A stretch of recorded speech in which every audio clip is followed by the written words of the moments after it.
Hi guys and welcome back to another video. If you are new here, my name is Millie. Today we're going to do something or talk about something really exciting. That is reviewing Q1 of 2024 and it's basically seeing where we're up to with all of the goals that I set myself for this year. I am just a little bit behind in filming this video because obviously Q1 would have ended at the end of March and we are halfway through April now.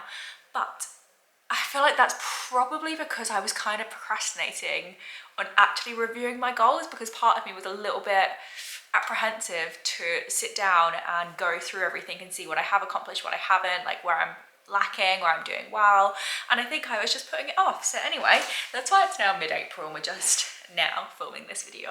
I've seen so many people use something called Notion to basically track their goals and I just don't do that. I literally have everything set up on my phone. Literally in my notes I've got a note that's called 2024 goals basically, and that is where I keep everything. I like having it on my phone, A, because it was just easy to write them down there, and B, because it means that I can actually just go back and quickly check my goals for the year, like whenever I want to, if I ever need reminding or if I want to add something or change something, like I just have everything right there on this little phone.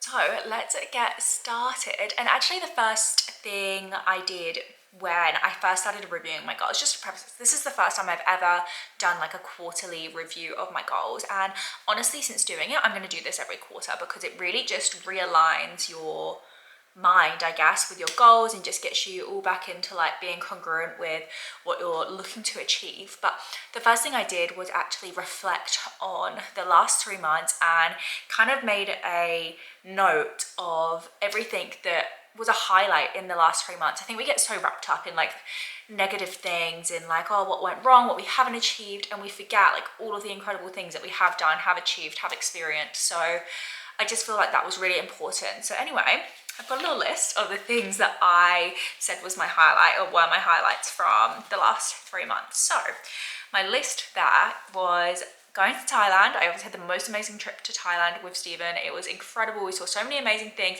ate so much good food. Like it was just 10 out of 10. I've been trying new foods, which if you know me, I am fussy. I'm so fussy when it comes to food. And I'm really trying to get rid of that trait because it's obviously not a great trait to have. And I'm trying to be more experimentative. I'm trying to eat more food, basically. I'm trying to try more things.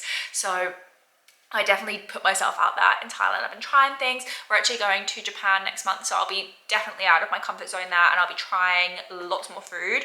Then I did a cooking class, so that was really fun in Thailand. We learned how to cook loads of traditional dishes. I actually really enjoyed that. I actually really enjoy cooking, so that was like good to learn a lot of new skills. Sorry if I'm looking down, it's because I've got my little list here. Oh, here's also a guide that I was doing. So this is from Mel Robbins, whose podcast I really like to listen to. So I did take her guide. I only did parts of it weren't ready for me, but some of it I really liked, which is actually where I got this highlights idea from, like going back and reviewing my highlights. So the next thing I have on there is actually seeing a snake, and this wasn't in Australia, but this was in Thailand. Again, we saw a snake, and snakes are one of my favorite animals. I don't know why, they just always have been. And to actually see this, and like we were really close up to this snake, to actually get to see that was just like such a cool experience for me.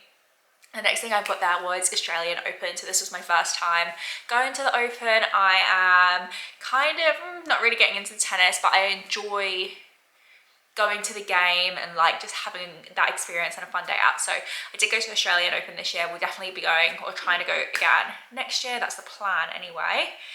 And the other highlight that I've had from the last 3 months was starting my running journey. So I'm running a half marathon in May, in about 2 weeks basically from the time of filming this video, and I have been running my training plan. So I'm on week 12 or 13, I actually can't even remember, but I'm just really proud of myself for sticking through. So anyway, that is enough of going back over the last few months. Let's get into the goals that I set for myself for this year and checking out where we are up to with them. So what I like to do with my goals is kind of try to categorize them into different aspects, different areas of my life that I'm looking to focus on. So the categories that I've got are personal development, health and fitness, financial, relationships, travel, and then I've got like a miscellaneous category there as well. So let's go through them. So let's start with personal development, and I had 4 goals on that I wanted to achieve this year. So the first one was to read 52 books, and that is a big ask. That is a lot of reading. That's a book a week, obviously. I've currently read 13 out of 52. Now, if I am to look at how many weeks through the year we are, I'm a little bit behind that target, maybe like 3 books or so behind that target if I'm trying to keep to just like 1 a week. So we definitely have to pick up that a little bit. So basically my strategies, I guess you would call them, in order to make sure I hit that goal are going to be scheduling time to read. So my thought process with that is I'm going to try read in the mornings when I wake up, because that way I don't put it off and then I'm too tired, etc. And then there's just like an excuse. So I'm going to try read in the mornings. I am also going to try to read as my like first thing that I reach to do, like when I've got free time basically. So the next thing on my list was to start Spanish lessons, and I guess I haven't achieved this goal because I haven't started actually like taking Spanish lessons, like one-on-one lessons. However, I kind of think I may have changed this goal because I am still using Duolingo, which I know people slate, but I actually think at the moment for me it's been quite beneficial. Like I'm definitely learning a lot from it. I basically kind of decided that I'm not going to take lessons right now. I'm going to see how much I can progress from using Duolingo and using language transfer and just kind of doing as much as I can by myself rather than spending money for someone to teach me basically. So there's a couple of things that I'm going to work on there to improve my Spanish and sort of get better. I've noticed when things come on the TV that are in Spanish, I can pick up, I mean, I can't fully understand obviously, but I definitely can pick up certain phrases, certain words, and I am getting better. Like I personally think I've noticed a lot of improvement there. So basically my strategy for continuing to reach that goal is to make sure I'm practicing my Spanish every single day, which I am doing. And my second thing is actually I'm going to try and find a Spanish TV show that I can watch. So if you have any recommendations, you've watched anything that's like naturally in Spanish, let me know so I can add that to my list and get my Spanish on. My personal goals was daily gratitude and affirmations, and I have been a little bit flaky, I guess, with this. Like I have been doing them when I remember, like saying them out loud, but I basically decided that that's just not enough. So I've gone out and bought myself like a little notebook which I keep on my bedside table, and basically every morning when I wake up I'm trying to write down my daily affirmations, basically what I want to happen in my life and things that I'm grateful for. So now that it's kind of like pen to paper, it feels a bit more like official, a bit more final. So now it's just a case of making sure I do that every single morning, every single day basically, and see where that goes from there. I'm really interested in seeing what a difference that makes, because obviously so many people rave about these sorts of topics, and yeah, I'm looking forward to seeing the results there. And the final thing on my list was to take a cooking course, which obviously I already mentioned in this video. I did do that in Thailand. It wasn't necessarily the course I had initially envisioned that I was going to do, but it really, I feel like it ticked the box for me. So that is one of my goals officially ticked off for 2024.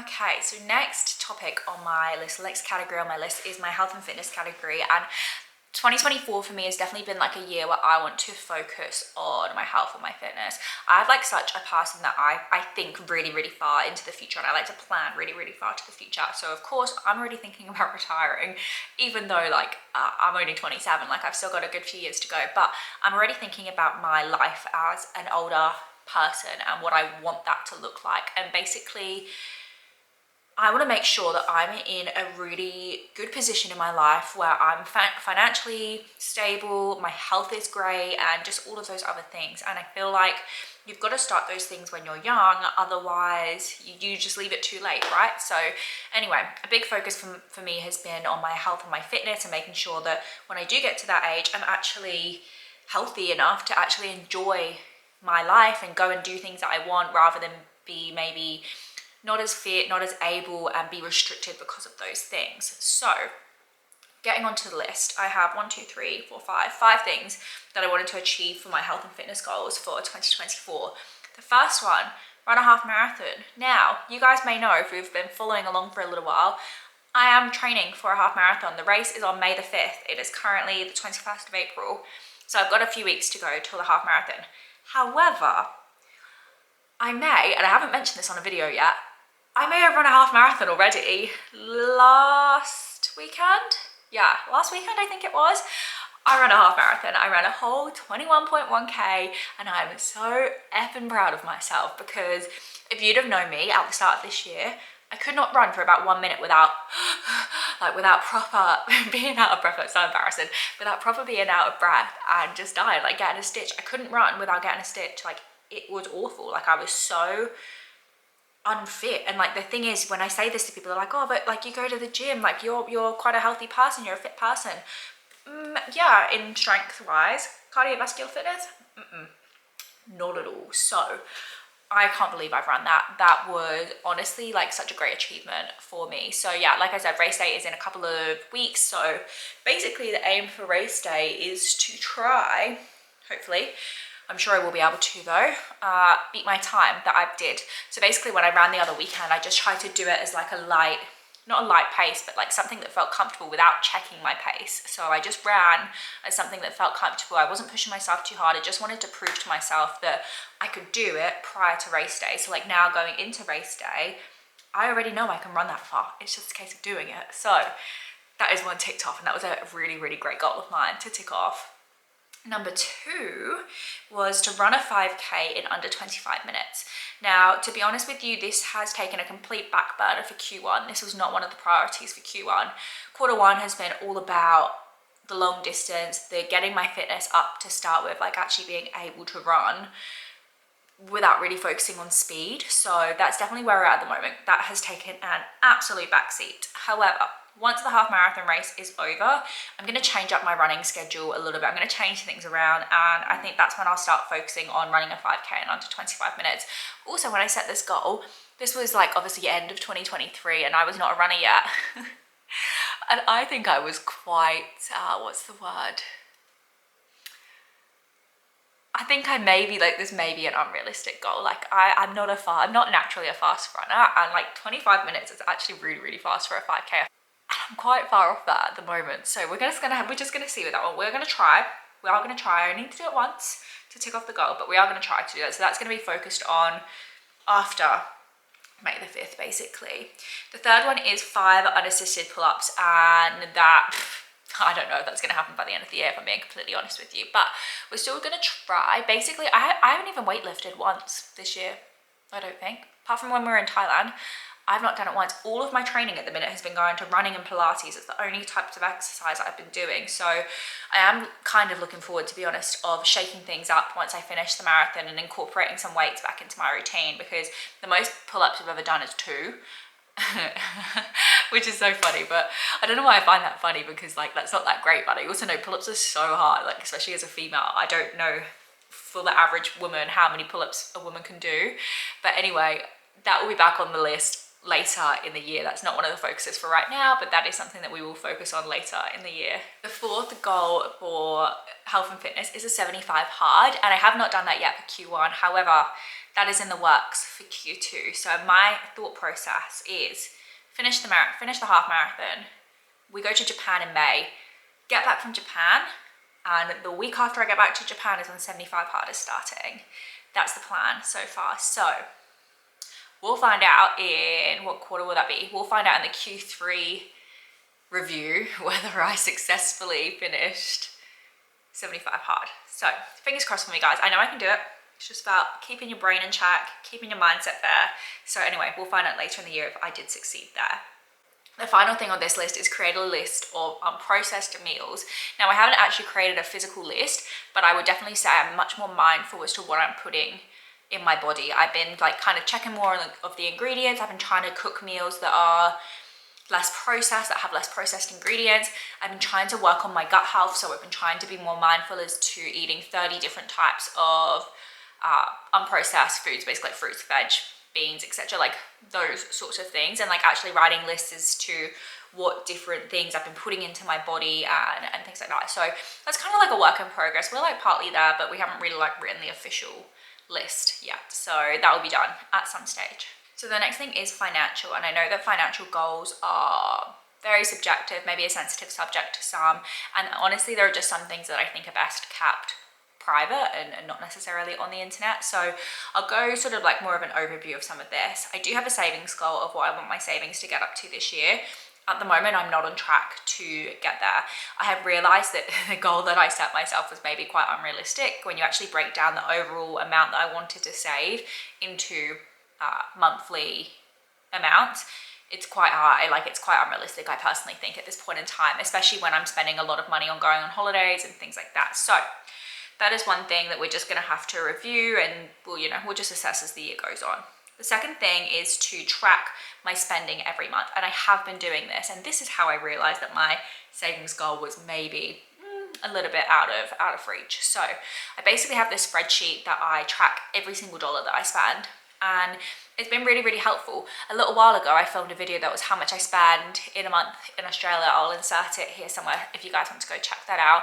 And that really highlighted to me some of my spending habits that maybe weren't the best. So I've definitely this year been trying to focus on just giving me more like an overview as to what I spend, where I can cut back, where I can be better, and all things like that. So I definitely have been hitting that goal, and I plan to continue doing that every single month.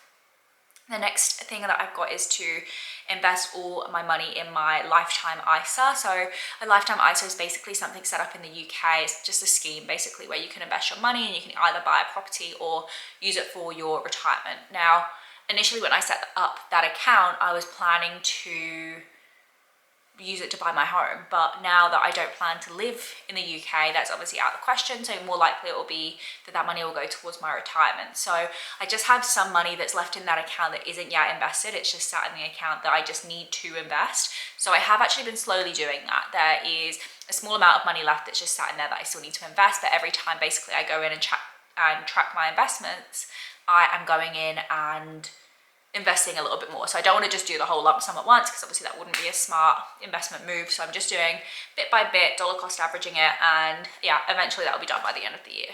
The next one I've got is to invest $7,000. So that is my aim for this year. That basically means that it works out about $300 a fortnight, which is manageable for me. So I should be on track to hit that by the end of the year. That's kind of just one of those things we won't know until down the end of the year to make sure that I've done that every single week. But that is what I try to do every 2 weeks or so. I try to put $300 into an investment account and get that money invested.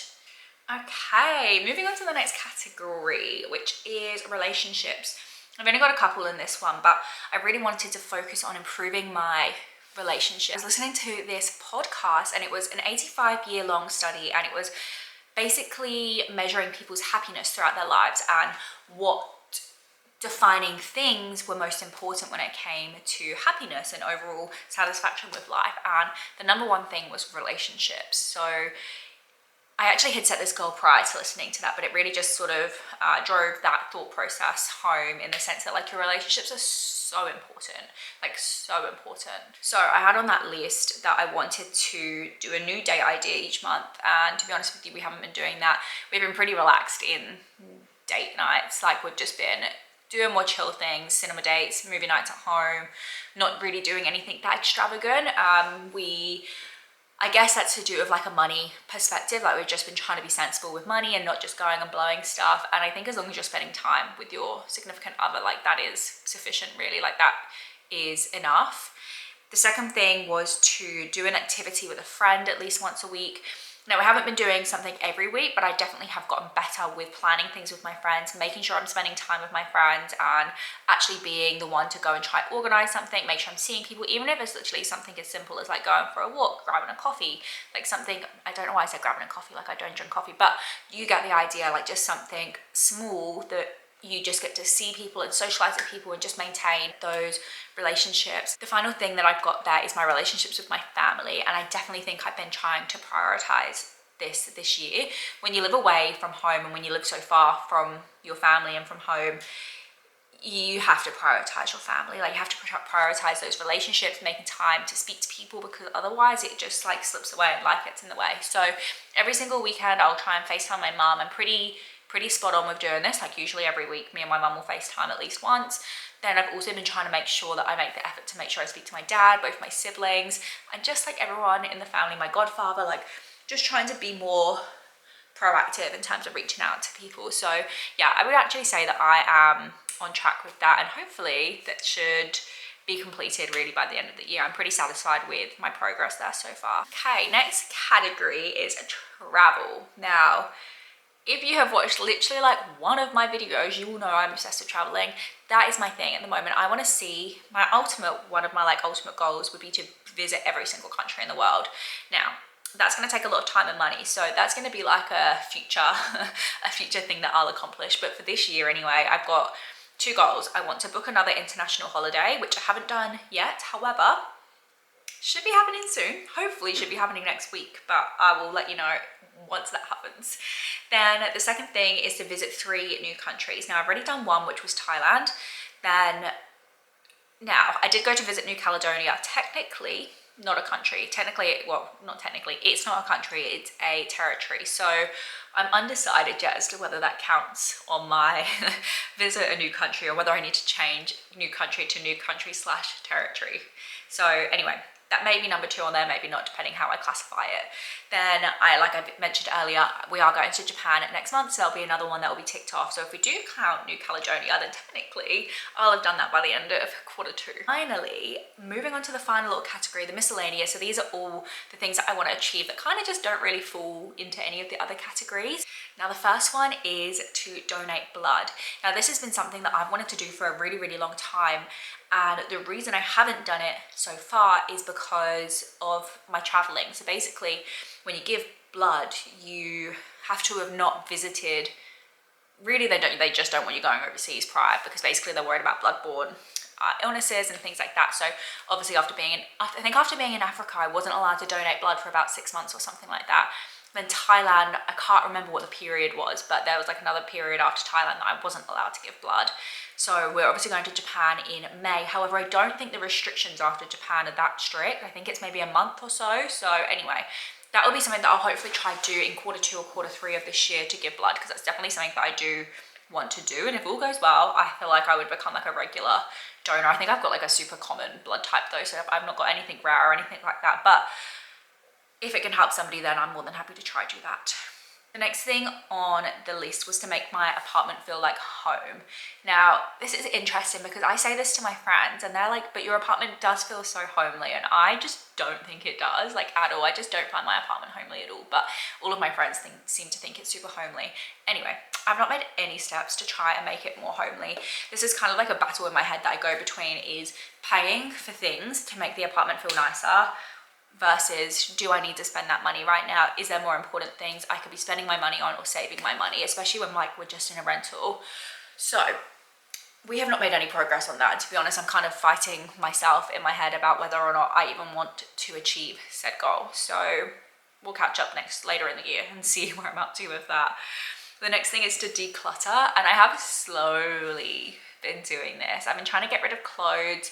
Like I've said to you guys, I'm trying not to add any more things. I'm trying not to buy too much stuff. So decluttering is like kind of going well. There's definitely a few areas of the house that like I still need to work on. Like we have a drawer over there that is just paperwork, receipts, stuff for our tax returns, and it's just chaos. It's actually just chaos, but that does need to be organized at some point in time. So the next thing is for the apartment to be spotless every night before bed. So that means like vacuuming, mopping.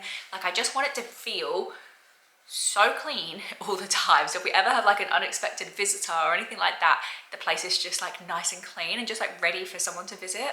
So that brings us to the end of my Q1 review, and to be quite honest, I'm quite happy with how I think I've done so far. It was definitely eye-opening reviewing the goals because like I said, I've never done that before, and it's definitely a practice that I will continue to do because it just makes sure you're on track and you're aligned with the goals that you set and you're actually doing the things that you're meant to be doing, and it helps you to refocus on what's important. Obviously, your focus might change throughout the year. Like some of these things that were important to me at the start of the year might no longer be important to me. So I would definitely recommend reviewing your goals every quarter. Funnily enough, actually today I just started reading Atomic Habits by James Clear, I think it's by, and I feel like every man and their dog has read this book. However, I hadn't read it before, so I just started that. I'm maybe like a quarter or so through at the moment, and interestingly, he basically says at the start that setting goals isn't necessarily the best thing to do because